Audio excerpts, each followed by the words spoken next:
Hey everybody, sorry about that, and thank you so much for still being here with us. We had a couple technical issues, but we're back. This is Rework It. I am your host, Jesús Ramirez, and my co-host is Kladi from Hi. Printmysoul. Hey Kladi, how's it going? Very well, thank you. I can see so many familiar faces here in the chat, holding on, waiting for us. Thank you so much, everyone.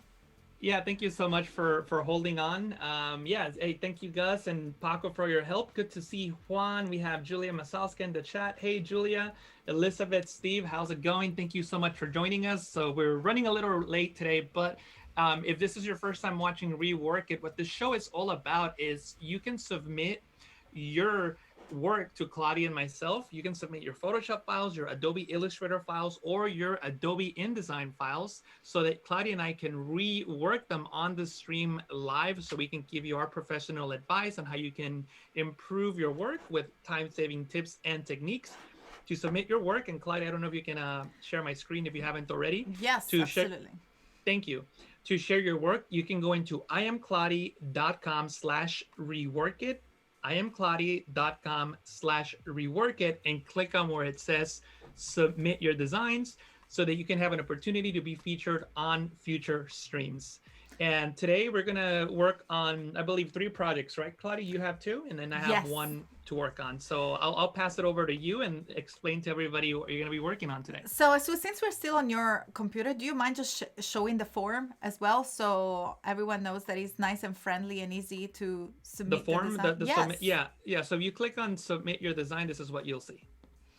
Fantastic. And you'll be able to just reply to a few questions and click on submit in order for us to see your work. And we're super thankful for the amazing artists and people that have been sharing the work. I'm going to jump into my screen real quick to share one of the artists that we started to talk about last time. Her name is Loredana Kodal. Make sure to head on her behance.net/Loredana Kodal. She's done some fantastic work. And as I said the other time, it's not only time to rework it, but also time to show off your portfolio. Mm-hmm. Max, the Creative Conference, is coming up very soon. So you want to make sure that you sharpen that portfolios because it's also a great opportunity for you to network and show off your designs. But I want to say hi in the chat. I can see Gus helping us in the chat. Hi, Gus.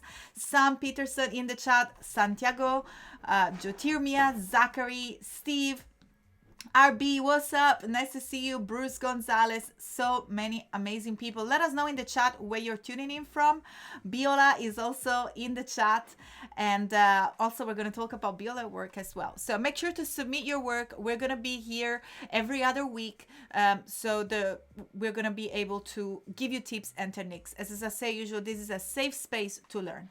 In this case, let me jump right away into Instagram in order to have a look at Loredana work. As I can say, that's her Behance. You can see the rest of her fantastic illustrations, but we're gonna focus on the work that she submitted for rework.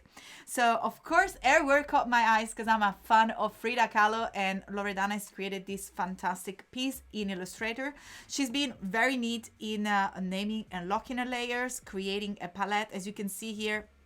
Just above Jesús, if you point up, we can see just above your head there that we have a very organized swatch panel. So what she did there was get rid of all the color that were not needed, so we know that that's the exact palette that we're using for this work. And also she created a lovely series of work. Now if you go into her Behance, you can even see that she animated some of those, and the only thing that I felt it was missing from a way of displaying a work that is so neatly done is perhaps a nice way to showcase them in a portfolio piece. And what better than a mockup? So I'm gonna jump into Photoshop in order to create a mockup for this file. But first of all, I'm gonna export the file. So I'm gonna go ahead and use the super useful shortcut Option Command E on Mac.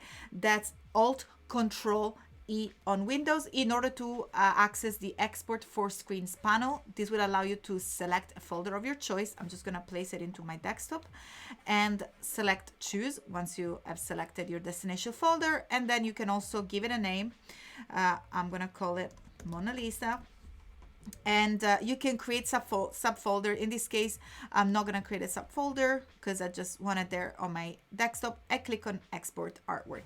Fantastic. As you can see, it's already opened the folder and we have it right here as a JPEG.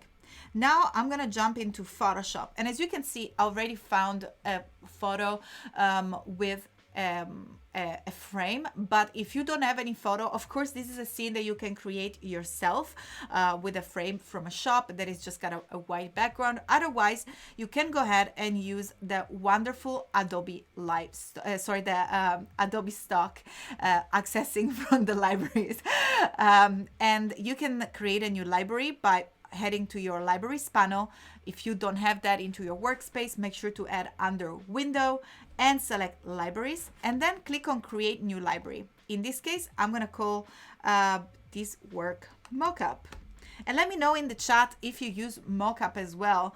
I always want to know if people use mockup. I think it's a trend. What do you think, Jesús? Like I see certain waves in years where people use mockup like all the time, and then certain other times where mockup are kind of like not a thing anymore. I'm a big fan, but and by the way, Michelle in the chat says that there was a nice Frida exposition of Frida in Quebec last spring. I like her style. That's what she wrote. And I know you're a big Frida fan.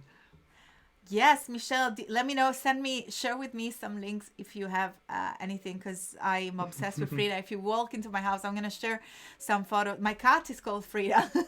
And then as soon as you walk in my house, I have everything blue because of Frida Kahlo house was blue, and I have a huge portrait from Frida. So I'm Frida obsessed, and definitely Loredana work caught my eyes. Jan is saying that it looks like you have more expensive headphones than me. Well, I think that we bought those together at Tesco. You know, those are my studio headphones. No, you didn't buy those at Tesco. I think you ordered those online, didn't you? Oh no, you did buy them. No, the ones you have. Oh yeah. So first of all, we have a different pair of headphones for all their different things that we do, but they're not very expensive. They do the job, and probably they're just bigger than a Jesús one. But let's get working. So as I said, once you create your folder, you can go ahead and click on this down pointing arrow in order to select Adobe Stock, and you'll be able to search for your keyword. I'm gonna zoom in into my screen for you to see. As you can see, the search says search Adobe Stock. You want to make sure that it says Adobe Stock, because otherwise you'll be searching within your libraries that already exist. And what I search for is a frame, and then click on return, and you can see that Adobe Stock is already providing different frame for you. You can also click on this little filter on the left. In this case, vectors is selected, so all the assets that Adobe Stock is filtering are vectors. In reality, I want photos, so I want to make sure that I select the correct type of files. And as you can see, that was the first one that I found. I'm also a big lover of plants. I have 134 plants in my house. Let me know if you're a plant lover. I'm definitely obsessed. But as you can see, just by using the word frame, you can find many assets here. And by the way, I want to jump real quick into Adobe Stock. I haven't planned to do that, but it's definitely worth it to share these news with you, because Adobe Stock has launched for the very first time some free stock. So if you head under this little filter, you'll be able to select free stock that you'll be able to use. This is brand new for Adobe Stock. You can search different, of course, different kind of images here. And of course, you can always narrow down with videos, templates, and you'll know there is a selected category of free stock that are now ready for you to use, just in case you don't have any credits. Otherwise, if you want to use perhaps the one that I've used here, all you have to do is to click first on the little plus in order to add it to your library. And then when you drag it into your project, and perhaps you decide that that's a really cool image, I'm probably gonna change the plan and use this other one because it's got not only plants but also cool interior. If you decide to go with another photo and you decide to license it, all you have to do is to click on the little cart icon, and Adobe Stock is going to ask you, are you okay using your credits to license this image? You click on confirm, and the image will get licensed right away. As you can see, I have a little icon here and the Adobe stock watermark is gone. And now this image is ready to be transformed in a mockup in just a second. Now, this is perhaps even a better example because as you can see, the frame is a little bit tilted. And once we place our work, we really want to make sure that we keep that perspective here. So the best tool for the job is the perspective crop tool that you will find nested under the crop tool here on your toolbar. So I'm going to press on escape because I've clicked on the crop tool. Jesus, please let me know if there is any question in the chat. I'm going to be here busy. Let me know, guys, if you have any question. Remember, this is a safe space, so all questions regarding Photoshop, Illustrator, libraries, stock, we are here to reply to your questions. So Jesus is going to keep your eyes peeled while I work here. So as I said, you can click and hold in order to unveil the perspective crop tool, which we're going to be using in a moment. In order to create a very precise crop, what you want to do is use your rulers. If you don't see your rulers in your workspace, you can use Command R on your Mac. That's Control R on Windows in order to bring them up. And then simply click and drag in order to position the ruler at the very angle of your corner, just like so. So if you perhaps haven't done a good job like I did, you can press the letter V on your keyboard in order to reselect it and move them. And then you can zoom in and out into your corners in order to select the corners and so on. So the reason why I work this way is because I want to make sure that then I keep the same corner for later. So this is going to help us to paste our perspective mockup here. And in this case, in this image, I can barely see the little corner, but I'll try to do my best just to make sure that it's aligned with the base. Fantastic. When you're done, head back to the perspective crop tool. I keep saying crospective, the crospective tool.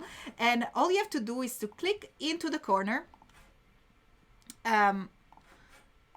So for some reason, you need to rasterize the image. Yes. Yeah. So as you can see, I've just downloaded the image. It's still connected to the cloud. I have this little cloud icon here. So let me show you because I missed it myself. So in order to rasterize this image, which at the moment is already a smart object because it's still connected to the assets on the cloud, all you have to do is to right click into your image and click on rasterize layer and you're ready to go.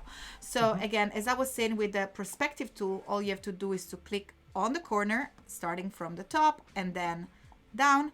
And then once you selected the area of the frame that is white, all you have to do is to press on return or enter, and this will create a selection. And I'm going to double click on the hand tool in order to fit the image to the screen. So those pixels are the pixels in which we're going to use in order to create the mockup. So with my layer selected, I'm going to press Command C and then Command Z to undo. So we go back to our previous tool. And sorry, but my Siri looks like has a lot of desire to talk with me today. And then I'm going to press Command V in order to paste back those pixels that we're going to use to as a box to contain our fantastic mockup. Well, in this case, Loredana, fantastic work. Once you're done, first thing to do is to right click and make sure that we convert this layer into a smart object. And let's stay nice and clean and name the layer. I'm going to name the layer smart object or artwork here. Artwork here, so that's we know where the artwork goes. And I'm actually just gonna make us fly to the other side of the screen so everyone can see the layers. Nice, there you go. Good idea. Fantastic. And then once I'm done, so I already have the image in the right size, I'm gonna press Command T to transform it, and I'm gonna start to place it back and use the Command key, that's Control key in Windows, to transform the corners and make sure that I really match those corners. So that's why I've created those kind of signaling point with the rulers. So you can just zoom back and make sure that you can transform your image and it matches the original, just like so. So the perspective crop tool has literally cropped the image and make it flat. And now we are bringing it back into perspective here. So once we place Loredana work, is going to be nicely sitting into the perspective and it's going to look realistic, just like so. fantastic. When you're done repositioning your image, just press on return. And because we already created a smart object, which remember a smart object is allows you to create adjustment and filters and other changes to the layer non-destructively. That means that you can always go back to the original, and also it will work as a container where we can fit as many layers as we want. So in Now, this case, let me stop you for a second, yeah. Claudia. So Zachary in the chat is asking about the filter inside of the vanishing point filters. I think is the one he's referring to, if it's similar to it. So the answer to that question is it is similar. So the vanishing point filter allows you to copy and paste or clone in perspective. The downside, Zachary, is that you cannot convert it into a smart object. So it's a destructive effect. So you can't use it as a template. So what Kladi is doing here is essentially doing something similar as what the vanishing filter does, but she's doing it in a way that keeps it editable. So it basically becomes a box, and anything that she throws in that box will automatically appear as the poster, and you'll see her results in a moment. Yes, and also I'm going back in Illustrator in order to export the other files into my desktop, because there is also another advantage, which is that we're going to be able to work with the layer composition. So we're going to be able to display all three artworks without much effort. So I'm going to rename this one Frida just to keep everything organized and make sure that I drop it into my desktop. So as Sus was saying, the advantage of working with the smart object is that we can now double click and open our smart object by double clicking on the layer. And all I have to do here, maybe we can do this one by leverage our libraries as well. All I have to do here is to go back to my desktop folder where I have Frida and all the other artwork created by Loredana. And as you can see, all I'm doing is dragging them and dropping into my library. So they are now available within this library for the mockup. And then all I have to do is to click and drag in order to bring it in. Now, of course, I just selected a random image, so we're gonna have to transform and make sure that we fit this image. Loredana, I would strongly suggest to find perhaps a mockup that fits the size of your artwork a little bit better. But as you can see, I'm dropping first the first image, which is Frida, and then resizing it so it covers all the size of the white artboard here. And then I'm gonna proceed and drag all the rest of the artwork. And again, simply drag out one of the corner in order to resize them and make sure that they fit, just like so. So we have first the Mona Lisa, then the girl, and then Frida. I don't remember the name of the painting. I'm so bad. I'm sure that Loredana has named them in a perfect way. Let us know in the chat. Now, and also to answer Michelle's question, so the word mockup basically means a way of displaying your work. So Claudia's doing two things at once. She's creating a mockup, but at the same time, she's creating a template so that she could reuse it for more than one piece, which kind of relates back to the question that was asked earlier about the Zachary. vanishing filter. Yeah, Zachary, the vanishing filter. So she's doing it in a way that she could just save herself some time in the future and just simply drop something into that template to create a mockup. Yes. So I'm going to press Command S in order to save and show you how we'll display the work. So this is how the work will display, and I'm going to use the shortcut Command and semicolon in order to get rid of the different grid. And we're going to talk about color matching in a second, because we know that the colors are quite bright compared to the image that is a little duller. But the most important thing that I wanted to show you is that what Jesus was saying is that we're here to create a template that you can use over and over again. And also, what is the fastest way to display all these three different series of images and save them as a mockup ready to be displayed on your Behance profile? Well, all you have to do, as you can see, the first one that we have here is Frida. Now, if we double click on the smart object, we know that we have different files here. So all I have to do here is to use our layer comp, which you can find under Window and then Layer Comps. And as you can see, the layer comp panel will open up, and I'm going to click on the plus icon to open a new layer comp. Now, you want to make sure that what we are using and what we are saving of the composition is the visibility. So what is visible, which pixels are visible into the project. And I'm going to call this one Frida, or simply art number 01, and click on OK. Then I'm going to deselect Frida and select the other artwork and click on the little plus icon, and I'm going to call this one 02. Click on OK. Do the same with the Mona Lisa. Click on plus and 03.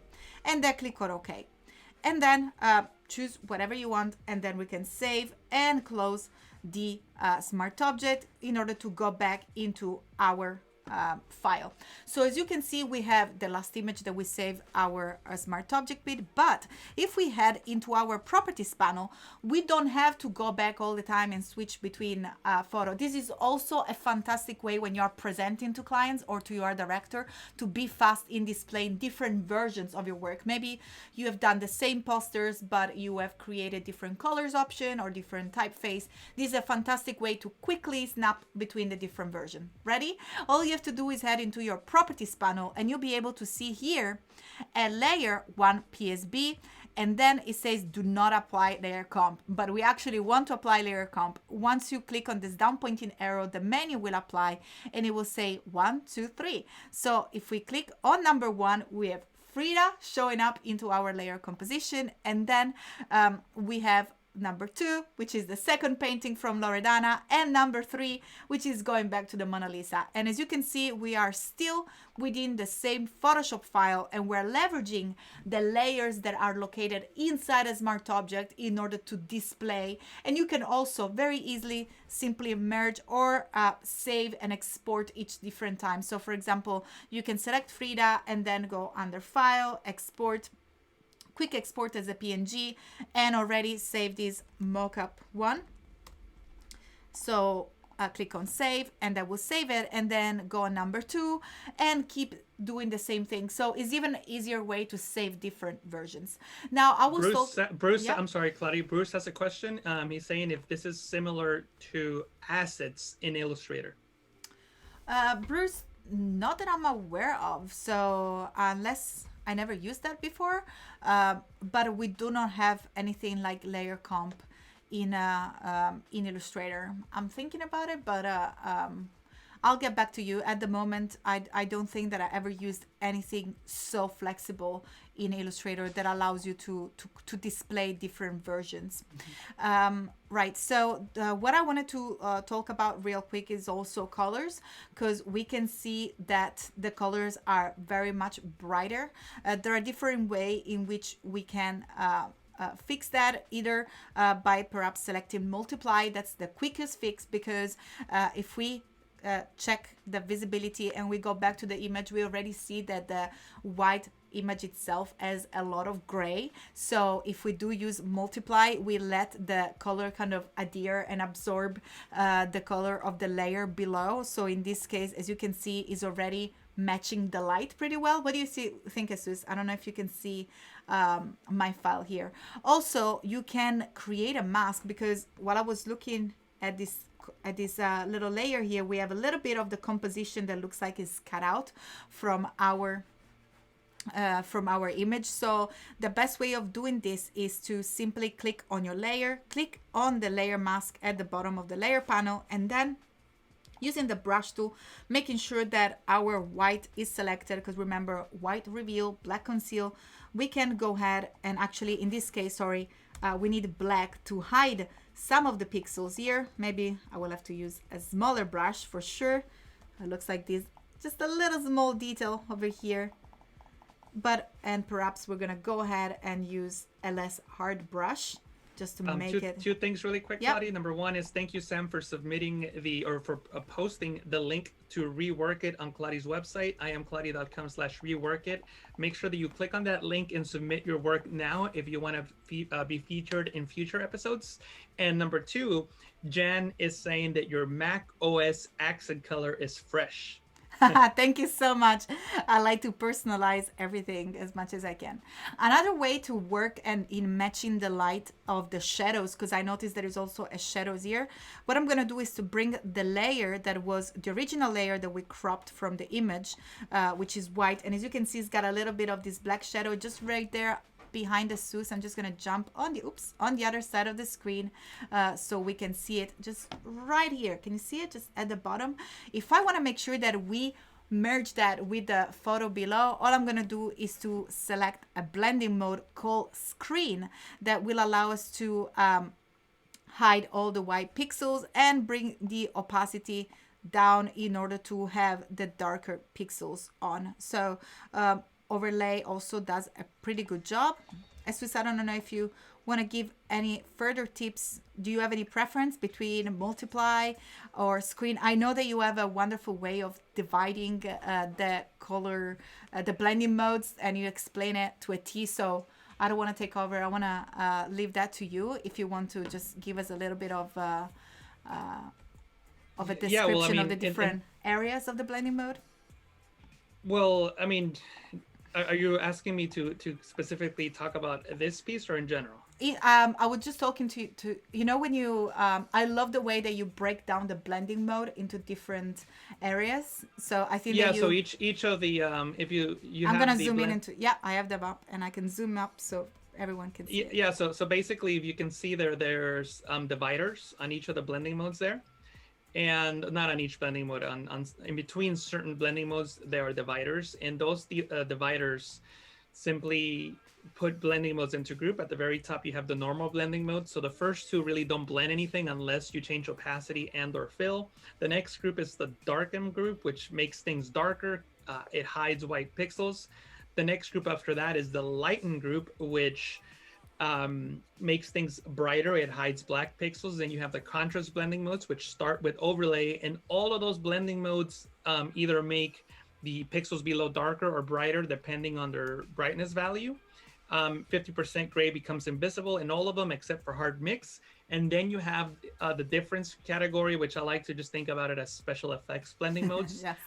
And right below that, you have the component blending modes that take into account the components of colors, hue, saturation, and luminosity. The color blending mode applies both hue and color at the same time, and it takes the luminosity from the layer below. So that's a simple, quick, general explanation. I just think that I love the way that you break it down. I know that I've seen you doing that on many Adobe Lives, so I just thought, you know, I don't want to repeat and say wrong what you say, because I think do you have a slide, I think, on Pinterest as well, where you have all the explanation of the blending mode. So yeah, basically what I just said. yeah, fantastic. So as I said, that's a very easy way in which you can literally blend the layer that we used to crop and then save it back. And again, you can still use the composition and that will apply to all the layer below. So depending on the different layer comp that you're using.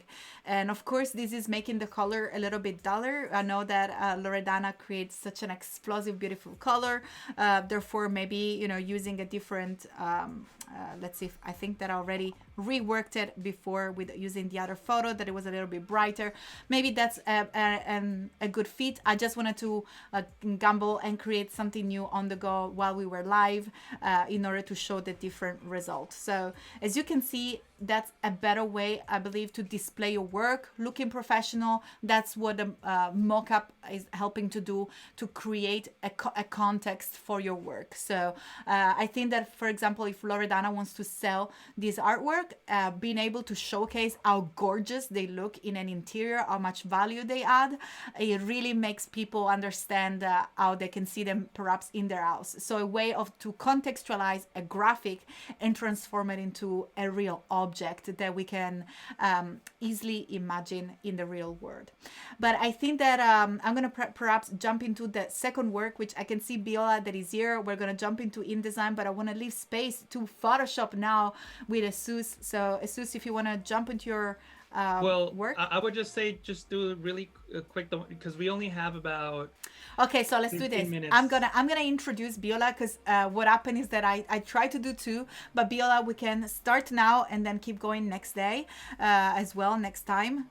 So I'm gonna jump into InDesign. And as you can see, Biola was already reworking your work here in InDesign. Before actually jumping into it, let's give some space to Biola and go ahead and you can follow him on Behance, follow her on Behance. And the work is on Biola O on behance.net/sbiola. So I'm going to zoom in because sbiola O 6939. and you can see the work here, and we have the trade show handout, which is the work that was submitted for rework it. So this is a flyer, is not an illustration, but that's real work, and that's why I picked it, because I think that that's all we do as designer. We do a lot of flyers, so I just try to give some tips on how to make the workflow easier. So in this case, very well done. I mean, with flyers, of course, the client play a huge role. Biola questions was regarding the client. They picked the front, but they say that the back wasn't too dynamic for them.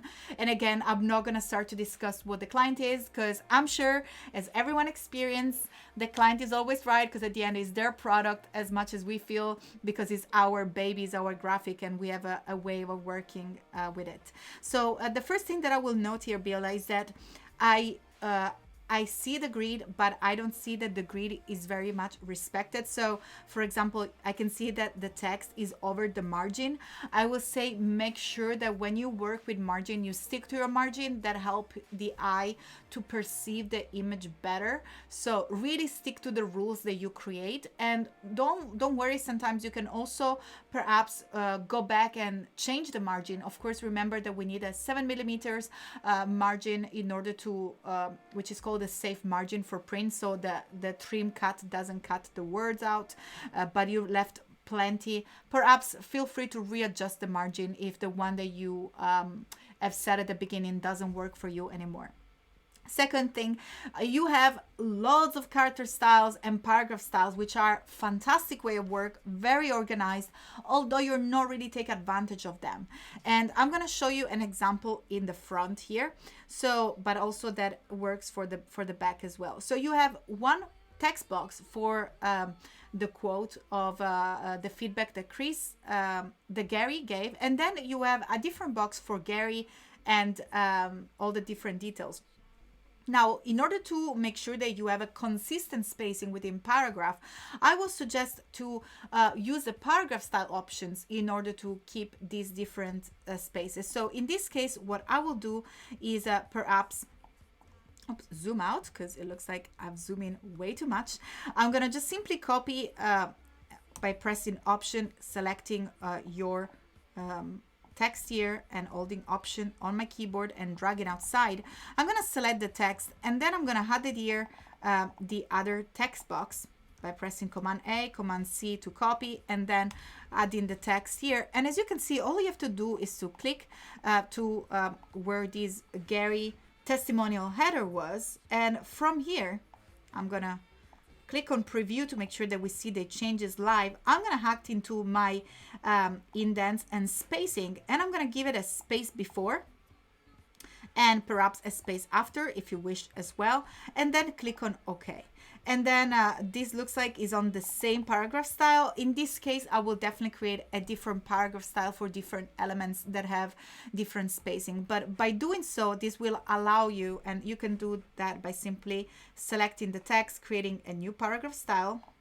Here it is. Here, I'm going to call it New Details. And then here you can bring the space before to 0 and click on OK. So that will allow you to work in a much neater way with your paragraph. And as you can see, I was building a new example here at the bottom where you have, oh, it looks like now everything is changed because I was working on the same paragraph styles. But I can do that on the one that you have over here because I've saved it. So this will help you to just have one single text box, which will help you to work in a much neater way. I hope this helps. Of course, this will need to be reiterated for all the different boxes. And once you created your paragraph style, that's super easy. All you have to do is, again, copy and paste it here. And there are many tips that I wanted to give you on this. We can come back next time. I'm definitely taking too much time here, and I know Jesús, you have a wonderful piece to rework in Photoshop as well. So Biola, this is just the beginning. We're definitely gonna catch up during next stream. We only have 10 minutes left, Kladi, so I don't know if maybe I should start. I guess we'll start with, we'll do Sean, because Sean is actually a pro, and what happened here is Sean sent in a file that he worked on 7 years ago, so it's not a new file. So I guess it's kind of fair that that we don't spend too much time on Sean since he is a professional. He's actually streamed here before, Sean Riken. And I don't know if you're sharing my screen now Yes, we or are on not. your Yeah. screen. Great. So this is the composite here, but before I go into it, oops, I thought I had I guess with the whole issue that we had earlier, I must have clicked away from his profile, but let me see. Sean Riken is the artist. There he is, and as you can see, Sean is a very accomplished compositor these days. He does a lot of good work, as you can see. This is one of his favorite most famous pieces that went viral when Stan Lee passed. He did a composite on him. But anyway, so as you can see, Sean does good work, but he said, hey, I want you to rework an old file that is about 7 years old.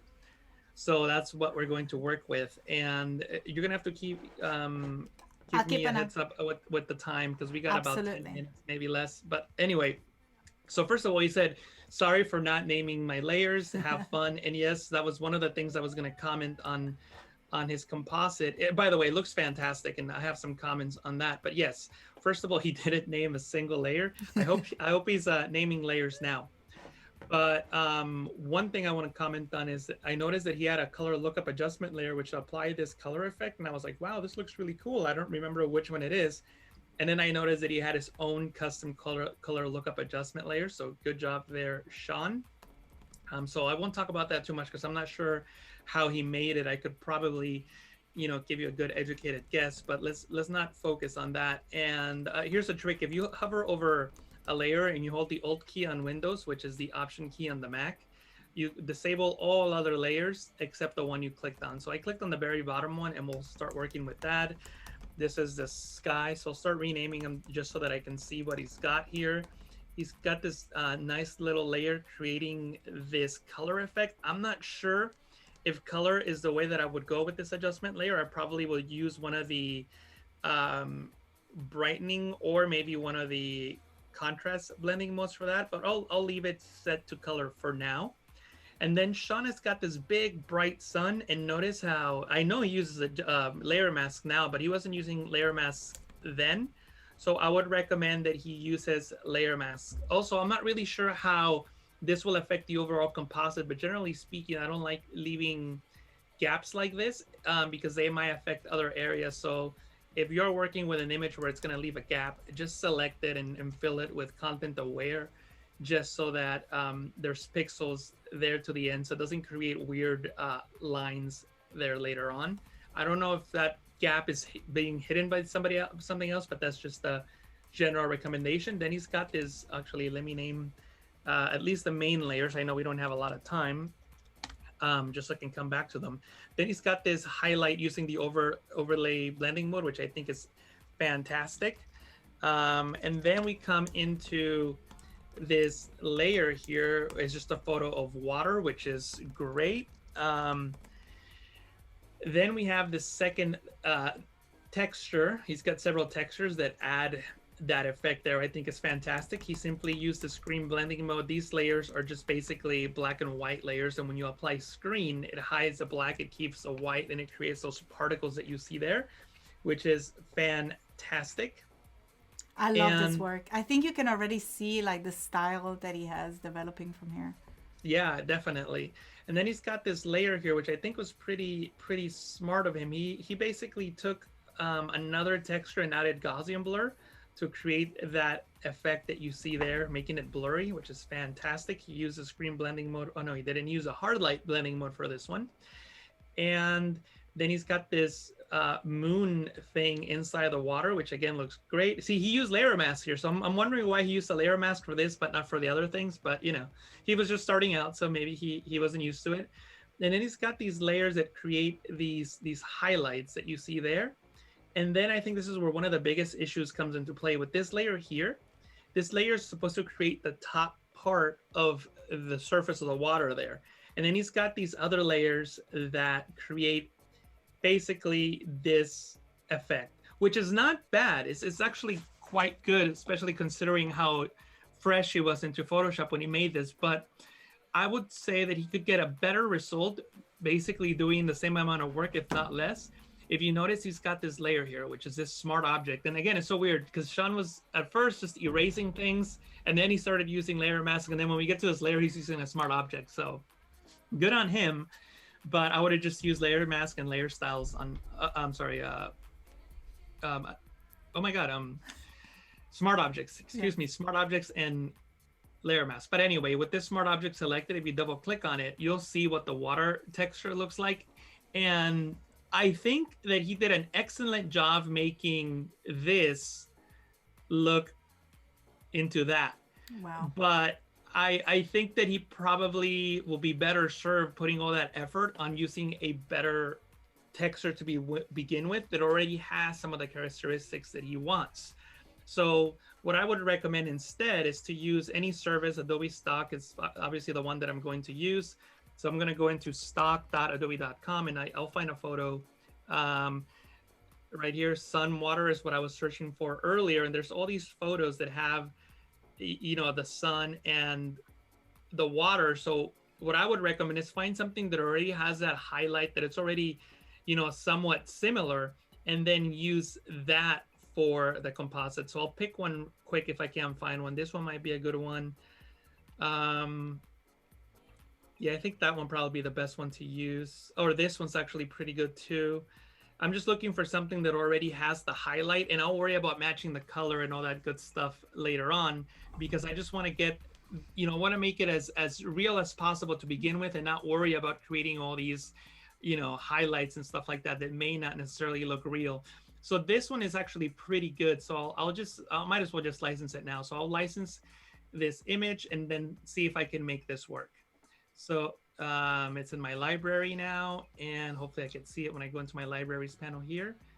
There it is. It's downloading, and I can just click and drag this in here and then just scale it up.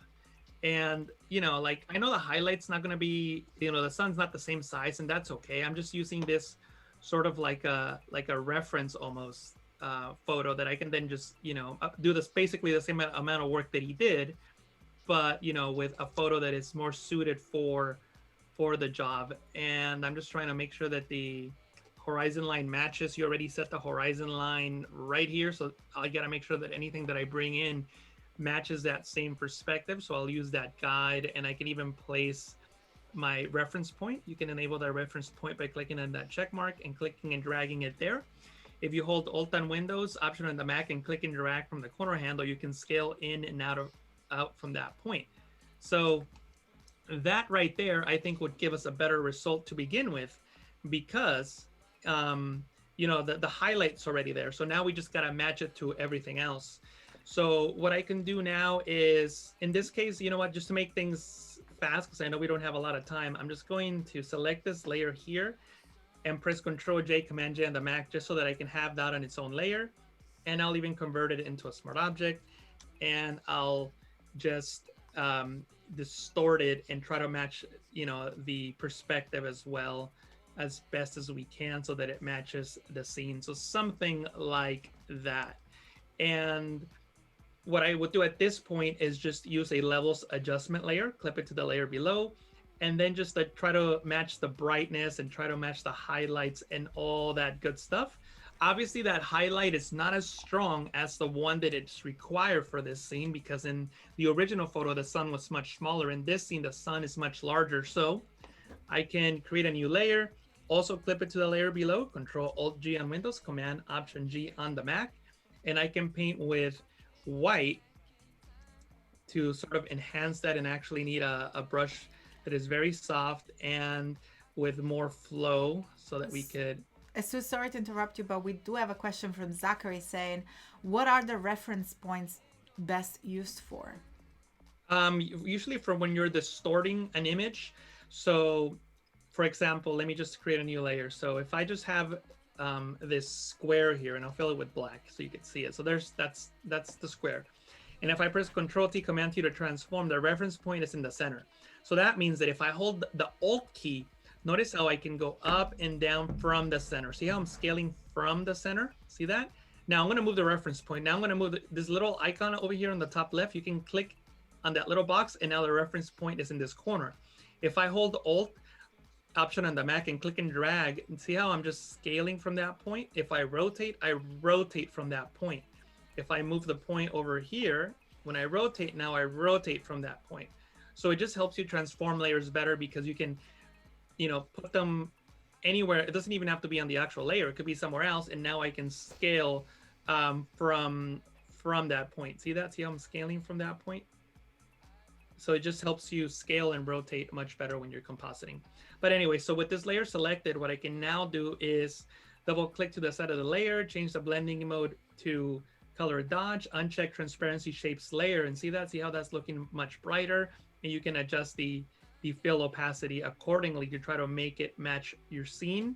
If the layer is too big, you can of course transform it as well so that it matches the sun a little bit better. But the point is that now we're creating a much more realistic highlight than what Sean had before. See that? So this is, see how the highlight here just quite doesn't match. Mm-hmm. And what he did in another layer is he used the filter, which I mean, again, it's a smart thing to do. He did the smart thing, but unfortunately he didn't start out with the best image, because he started out with this image, and then at some point he decided to add this layer that has the wave filter. And if you're not familiar with the wave filter, it just allows you to mimic a wave. So that's what he was trying to do, just to create that effect. My point is to start out with a layer that already has a lot of these things built into the original photo, so then you can create something like that. And then what I'll do now is basically, is this the layer? Yeah, this is the layer. And I would just apply a black layer mask, and I will paint with black to sort of match the scene that he has there. And I'm obviously going quickly here. And Kladi, yeah, we're just literally 1 minute. No, we're just going to say that we got 1 minute. So, all right, great. So 1 minute. So obviously I'll have to stop it here. But basically, this is my biggest suggestion for Sean, is that I would use a layer that already has the features that he wants, and use the levels adjustment layer to control it as he needs to get that result that he wants. And then obviously when he enables all the other layers, hopefully it would look a little nicer, obviously, something like that. And I would have to fix all these different things, obviously. So work smarter. That's work smarter and really think of your resources. I think that's a fantastic tip. So we're gonna see each other after Max. Max is coming up next week, so stay tuned. There are so many wonderful Adobe Live chats, which are going to be a new feature showed during the Adobe Live and Max. Both me and Jesús are speakers at Max this year. You can find us under the sessions on the Max website. You can search for our names. You can also find my sessions on my Instagram, but also don't forget to, and I'm going to jump right quick into my screen. Don't forget to submit. Another quick way to submit, it's simply to either go to my Instagram, and from my link tree, you got a link that takes you right away. It says here, submit your design to have it featured on Rework It. You'll be able to submit your work and be featured and have it featured in the next stream. Jesús, thank you so much for today. It's time to say goodbye. Thank you everybody for sticking with us, and we see you next time. See you soon, or tomorrow. See you tomorrow. Oh yeah, see you tomorrow, of course. Bye.